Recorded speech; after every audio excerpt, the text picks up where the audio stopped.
بسم اللہ الرحمن الرحیم. ناظرین السلام علیکم. میں ہوں عمران وسیم. ناظرین، آج سپریم کورٹ میں جسٹس قاضی فائز عیسی، ان کی اہلیہ سرینہ عیسی اور وکلاء کی دیگر تنظیموں کی نظر ثانی درخواستوں پر جو سماعت ہوئی ہے اس کا احوال آپ ناظرین کے ساتھ شیئر کریں گے. آج کی عدالتی کارروائی میں ججز کی جانب سے جسٹس قاضی فائز عیسی کی 2 مرتبہ سرزنش کی گئی. عدالت کی جانب سے جسٹس قاضی فائز عیسی سے یہ کہا گیا کہ آپ عدالت کو کہانیاں نہ سنائیں بلکہ دلائل دیں اور اپنے مقدمے کو چلائیں. آج عدالتی کارروائی میں جسٹس قاضی فائز عیسی دلائل دیتے ہوئے 1 سے زائد مرتبہ جذباتی ہوئے. جسٹس قاضی فائز عیسی کا یہ کہنا تھا کہ انہیں برادر ججز کی جانب سے پاگل کہا گیا اور وہ اپنے خون کے آخری قطرے تک لڑیں گے، چاہے وہ سپریم کورٹ کے جج رہیں یا نہ رہیں. آج کی عدالتی سماعت میں جب بھی جسٹس قاضی فائز عیسی جذباتی ہوئے تو جسٹس مقبول باقر اور جسٹس منظور احمد ملک کی جانب سے صورتحال کو سنبھالنے کی کوشش کی گئی. دونوں ججز کی جانب سے جسٹس قاضی فائز عیسی سے یہ کہا گیا کہ آپ اپنے کیس کے اوپر فوکس کریں، زیادہ جذباتی نہ ہوں. عدالت میں آپ ایک وکیل کے طور پر دلائل دیں، خود کو جج سمجھ کر جو ہے وہ عدالت میں دلائل نہ دیں. آج کی اس ساری سماعت کا احوال آپ ناظرین کے ساتھ میں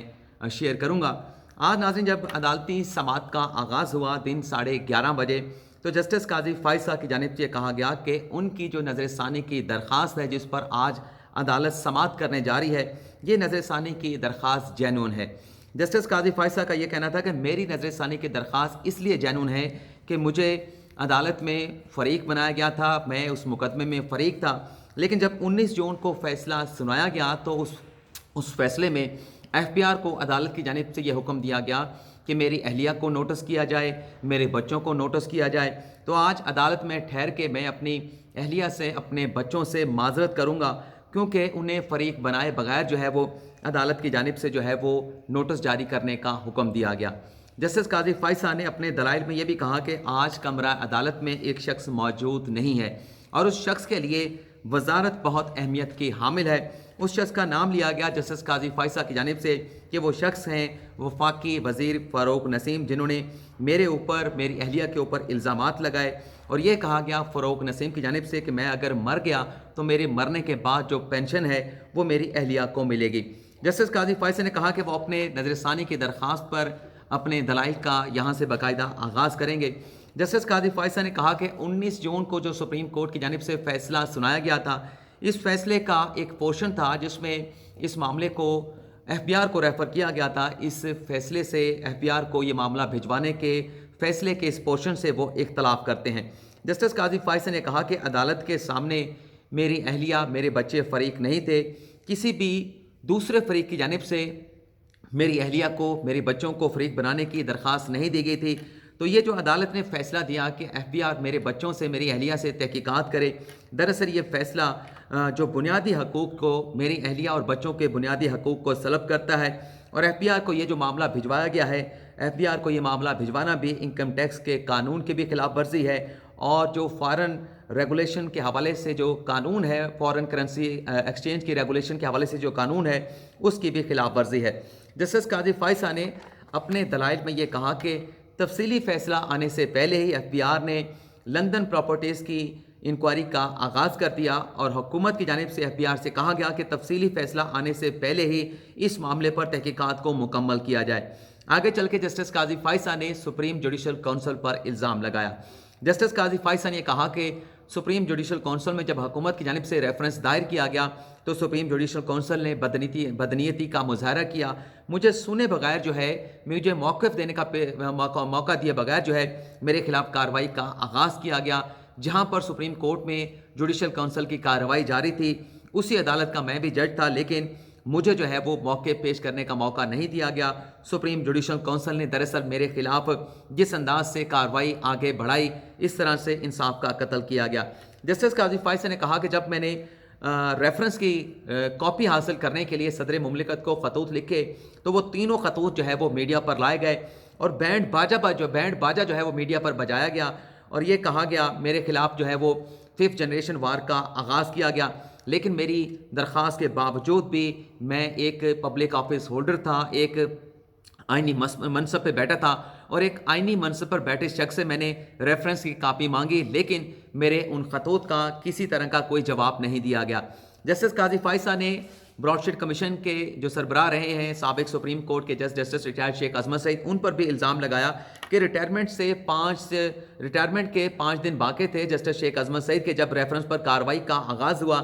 سمجھ نہیں آتا تھا کہ اتنی جلدی کیا تھی کہ ریفرنس پر کارروائی کا آغاز کیا گیا۔ جسٹس قاضی فائز نے یہ بھی کہا کہ سابق چیف جسٹس آصف سعید خان کھوسا نے سپریم جوڈیشل کونسل میں ان کی پیٹھ میں چھرا گھونپا ہے، اور برادر ججز کی جانب سے سپریم جوڈیشل کونسل میں بیٹھ کے مجھے میڈ مین جو ہے وہ قرار دیا گیا، جس کا ہم نے ترجمہ یہ نکالا ہے کہ پاگل قرار دیا گیا۔ جسٹس قاضی فائز یہ کہتے ہیں کہ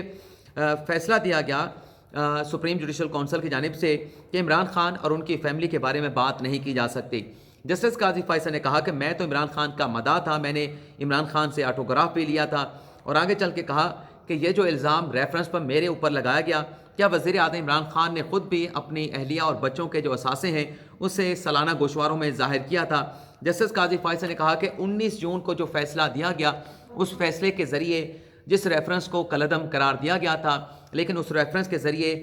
سپریم جوڈیشل کونسل کے سامنے کالعدم قرار دیے گئے ریفرنس کو زندہ رکھا گیا۔ جسٹس قاضی فائز کا اپنے دلائل میں یہ کہنا تھا، کیونکہ آج سارا دن جسٹس قاضی فائز عیسی دلائل دیتے رہے تو زیادہ باتیں ان کی ہیں، لیکن آگے ججز کی باتیں بھی آ رہی ہیں۔ جسٹس قاضی فائز نے کہا کہ پاکستان کو کوئی باہر سے آ کر تباہ کر دے گا، ایسا کوئی پاکستان کو خطرہ درپیش نہیں ہے۔ پاکستان کو اگر خطرہ ہے تو اندرونی طاقتوں سے خطرہ ہے، اندرونی طاقتیں جو ہیں وہ پاکستان کو تباہ کر سکتی ہیں، ان طاقتوں سے پاکستان کی سالمیت کو خطرہ ہے، پاکستان کے وجود کو خطرہ ہے۔ جسٹس عمران بندیال نے کہا کہ آپ نشاندہی کریں کہ جس فیصلے کے خلاف نظر ثانی کی درخواستیں دائر کی گئی ہیں، اس فیصلے میں غلطی کیا ہے؟ سپریم جوڈیشل کونسل کے بارے میں جو بدنیت کا الزام آپ نے لگایا ہے، اس بارے پر آپ کے وکیل کی جانب سے جو مقدمے کی سماعت کی جا رہی تھی، کوئی بھی دلائل جو ہے وہ نہیں دیے گئے تھے۔ جسٹس منیب اختر نے کہا کہ کیا آپ یہ چاہتے ہیں کہ 19 جون کے فیصلے کو کالعدم قرار دے کے دوبارہ سے جو آپ کی آئینی درخواست تھی اس پر سماعت کا آغاز کیا جائے؟ اس دوران جسٹس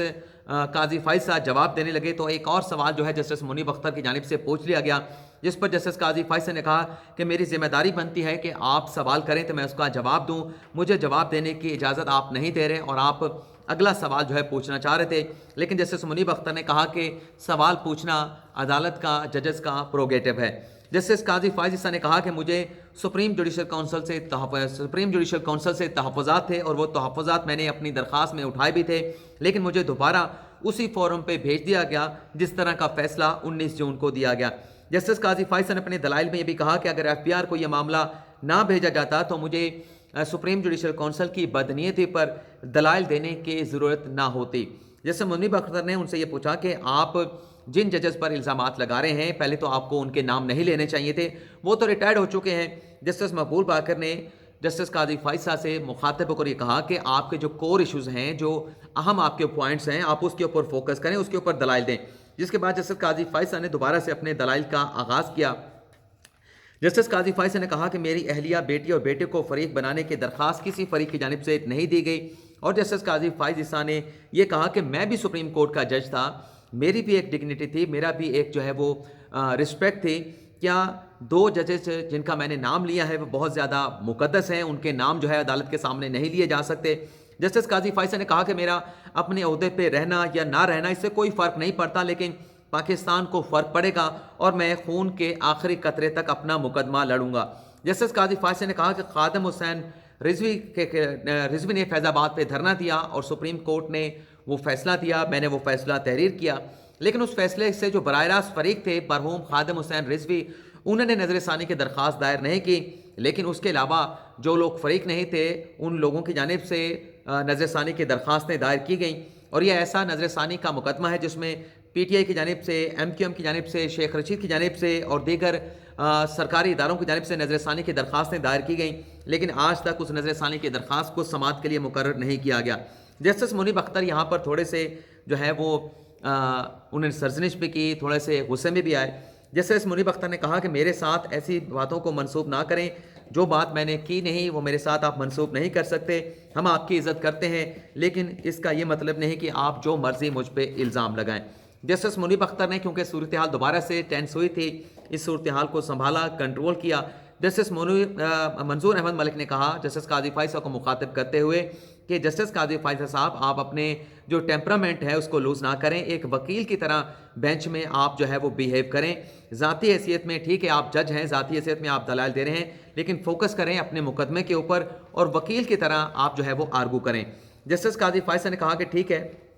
میں دوبارہ سے اپنا کیس جو ہے وہ پوٹ کرتا ہوں۔ جسٹس قاضی فائزہ نے کہا کہ ریفرنس میں قانون اور حقائق کے جو ریفرنس حکومت کی جانب سے دائر کیا گیا تھا اس میں جو لا کی بدنیتی تھی، جو حقائق کی بدنیتی تھی، اس کی عدالت کے سامنے نشاندہی کروں گا۔ جسٹس قاضی فائزہ نے کہا کہ جب سپریم کورٹ نے فیصلہ دیا 19 جون کا تو حکومت کی جانب سے چند دنوں کے بعد ایف بی آر کے جو چیئرمین تھے انہیں تبدیل کر دیا گیا، جبکہ انیتا تراب کیس کے بعد اس طرح سے کسی بھی عہدے پر بیٹھے ہوئے سرکاری ملازم کو بغیر کسی وجوہات کے تبدیل نہیں کیا جا سکتا۔ جسٹس قاضی فائزہ نے کہا کہ چیئرمین ایف بی آر کا جو عہدہ ہوتا ہے وہ بہت بڑا عہدہ ہے، اگر یہ مطلب ایسا عہدہ ہے کہ جو بیک بون ہے، اگر یہ عہدہ نہ ہو تو نہ آرمی چلے، نہ بیوروکریسی چلے، نہ ملک کا مالیاتی یا جو فائنینشل سسٹم ہے وہ چل سکتا ہے۔ جسٹس قاضی فائزہ نے کہا کہ میری اہلیہ کا جو آر ٹی او تھا، ریجنل ٹیکس نمبر تھا یا جو بھی اس کی ابریویشن بنتی ہے، اس سے تبدیل کر دیا گیا، کراچی سے اسلام آباد لایا گیا اور سپریم کورٹ نے اس معاملے کا نوٹس لیا، اور سپریم کورٹ کے نوٹس لینے کے بعد میری اہلیہ کی آر ٹی او کو اسلام آباد سے دوبارہ جو ہے وہ اسلام آباد میں منتقل کر دیا گیا۔ جسٹس قاضی فائزہ نے کہ اس دلیل پر جسٹس عمران بندیال اور جسٹس منیب اختر کی جانب سے کہا گیا کہ آپ جو آر ٹی او کے حوالے سے جس فیصلے کا حوالہ دے رہے ہیں اس فیصلے میں ہمیں کسی قسم کا تضاد نظر نہیں آتا۔ پھر جسٹس مقبول باقر نے کہا کہ جسٹس قاضی فائزہ صاحب آپ کور ایشوز کے اوپر فوکس کریں، بریف رہیں اپنے آرگومنٹ کے حوالے سے۔ جو جسٹس قاضی فائزہ نے کہا کہ میں جتنے بھی آرگومنٹس دے رہا ہوں یہ تمام کے تمام میرے کور ایشوز ہیں، لیکن جسٹس مقبول باقر نے پھر ان سے کہا کہ آپ کے جو کور سے بھی کور ایشوز ہیں صرف ان کو عدالت کے سامنے بریفلی جو ہے وہ آپ پوائنٹ آؤٹ کریں۔ پھر جسٹس قاضی فائزہ نے کہا کہ شہزاد اکبر جو ہے تحریک انصاف کی پی ٹی آئی کے کور کمیٹی کے ممبر تھے، صدر مملکت نے ایسٹ ریکوری یونٹ کی رپورٹ پر انحصار کیا، میرے خلاف ریفرنس دائر کرنے کی منظوری دی گئی، اور ایسٹ ریکوری یونٹ کے جو سربراہ تھے وہ شہزاد اکبر تھے۔ شہزاد اکبر سے کوئی سوال نہیں پوچھ سکتا، نہ وہ سرکاری ملازم ہیں نہ وہ منتخب نمائندے ہیں، لیکن وہ پی ٹی آئی کے خدمتگار ہیں۔ ایسٹ ریکوری یونٹ کے فیصلے سے میرا عدالت سے اختلاف ہے۔ اور یہ بھی کہا گیا کہ اشفاق احمد نامی جس کمشنر کو لندن پراپرٹیز کی خریداری کے معاملے کی تحقیقات سونپی گئی تھی، اس اشفاق احمد کمشنر کو ایف بی آر کے اعلیٰ آفیسر کو شہزاد اکبر پہلے ایسٹ ریکوری یونٹ میں لے کے گئے تھے، لیکن جب پراپرٹیز کی انکوائری کا معاملہ آیا تو اسی شخص کو ایف بی آر سے ایسٹ ریکوری یونٹ سے دوبارہ سے ایف بی آر میں بھجوایا گیا، اور لندن پراپرٹیز کے معاملے کی انکوائری اسی شخص سے کرائی گئی جو اس سے پہلے لندن پراپرٹیز کے معاملے پر ایسٹ ریکوری یونٹ کو اپنی رائے دے چکا تھا۔ جسٹس عمران بندیال نے کہا کہ معاملے خصوصی ہوں یا مشیر ہوں، وزیر اعظم عمران خان جو ہے منتخب کر سکتے ہیں، کور کمیٹی کے ممبر تھے شہزاد اکبر یا نہیں تھے، اس کا عدالتی کارروائی سے کوئی تعلق نہیں ہے، اور سیاسی لوگوں کو عہدے ملتے رہتے ہیں، آپ اس طرح کی سیاسی باتیں نہ کریں، آپ عدالت کے سامنے جو آپ کے قانونی پوائنٹ ہیں وہ پوائنٹ آؤٹ کریں۔ جسٹس قاضی فائزہ نے کہا کہ سابق اٹارنی جنرل انور منصور نے عدالت کی توہین عدالت کی، لیکن توہین عدالت کرنے پر ان کے خلاف کسی قسم کی کارروائی نہیں کی گئی۔ جسٹس قاضی فائزہ نے کہا کہ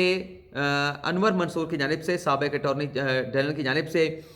برادر ججز پر جو کہ بینچ کا حصہ ہے ان پر الزام لگائے گئے کہ وہ میری مدد کر رہے ہیں۔ اس الزام کے اوپر تو ان ججز کے خلاف بھی ریفرنس آنا چاہیے تھا جو میری مدد کر رہے تھے۔ جوڈیشل سسٹم کے ساتھ ایسی بات کر کے سابق اٹارنی جنرل نے جوڈیشل سسٹم کا مذاق اڑایا، اس الزام کے کانسیکوینسز ہونے چاہیے تھے، لیکن جسٹس عمران بندیال کی جانب سے جسٹس قاضی فائزہ کی سرزنش کی گئی، کہا گیا کہ آپ جو بات کہہ رہے ہیں وہ ٹھیک ہے، لیکن اس ڈیولپمنٹ کے بعد کیا ہوا تھا، اٹارنی جنرل اپنی نوکری سے ہاتھ دھو بیٹھے تھے، وہ استعفیٰ دے گئے تھے، اور جسٹس قاضی فائزہ کو مخاطب کرتے ہوئے جسٹس عمران بندیال نے یہ بھی کہا کہ کیس کو چلائیں، عدالت کو کہانیاں نہ سنائیں، کسی شخص کو ہم نے جیل میں نہیں بھیجنا، عدالت کا کام کسی کو جیل میں بھیجنا نہیں بلکہ عدالت کا کام فیصلہ کرنا ہوتا ہے۔ آپ سے زیادہ الزام جو ہے سابق اٹارنی جنرل کی جانب سے عدالت کے ممبر پر لگائے گئے تھے، لیکن اس کے بعد ہوا کیا کہ اٹارنی جنرل اپنے عہدے سے ہاتھ کھو بیٹھے۔ پھر جسٹس قاضی فائزہ نے کہا کہ میرے بچے تو میرے زیر کفالت نہیں ہے، میرے بچے میری اہلیہ جو ہے وہ میرے ڈیپینڈنٹ نہیں ہے، لیکن یہ ساری چیزیں میرے کھاتے میں ڈال دی گئیں، میرے اہلیہ نے، میرے بچوں نے عمران خان کی طرح اپنی جائیدادیں نہیں چھپائی تھیں، اپنے نام پہ خریدی تھیں، لیکن عدالت نے جب عمران خان کا مقدمہ سنا جب حنیف عباسی کی جانب سے، یہ میں آپ کو بتا رہا ہوں کہ حنیف عباسی کی جانب سے عمران خان اور جہانگیر ترین کے خلاف درخواستیں دائر کی گئیں، تو یہ جو معاملہ تھا کہ عمران خان نے اپنے اثاثے جو ہے وہ درست ظاہر کیے ہیں، نہیں ظاہر کیے لندن کی پراپرٹیز کی خریداری کے حوالے سے، تو اس معاملے کو سپریم کورٹ کی جانب سے ایف بی آر کو نہیں بھیجا گیا، لیکن میری اہلیہ اور بچوں کی لندن پراپرٹی کا معاملہ جو ہے وہ ایف بی آر کو بھجوا دیا گیا۔ جسٹس قاضی فائز صاحب نے آخری بات یہ کی کہ میں تعطیلات پہ تھا، میری 1 ماہ کی چھٹی اپروو ہو چکی تھی، میرے جو سسر تھے وہ بیمار تھے، میری جو بیٹی ہے ان کے ہاں بھی کچھ میڈیکل ایشوز تھے، اور میں نے 1 ماہ کی چھٹی لی تھی پہلی مرتبہ جب سے میں جج منتخب ہوا تھا، لیکن میرے اس چھٹی کے بعد جو ہے سپریم جوڈیشل کونسل نے میرے خلاف کارروائی کا آغاز کر دیا، اور اس بات کا انتظار نہیں کیا گیا کہ میری تعطیلات ختم ہو جائیں اور پھر اس کارروائی کا آغاز کیا جائے۔ یہاں پر آج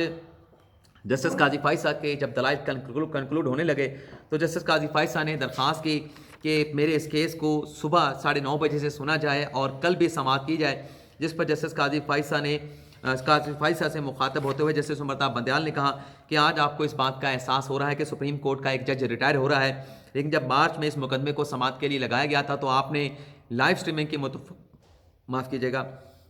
کی متفرق درخواست جو ہے سپریم کورٹ میں دائر کر دی، اور پھر اس پر کتنے دن لگے سماعت کو مکمل کرنے کے لیے، لیکن بہرحال ہماری اب بھی کوشش ہوگی کہ اس کیس کو جلد از جلد کنکلوڈ کیا جائے، اور پیر تک اس کیس کی سماعت کو عدالت کی جانب سے ملتوی کر دیا گیا۔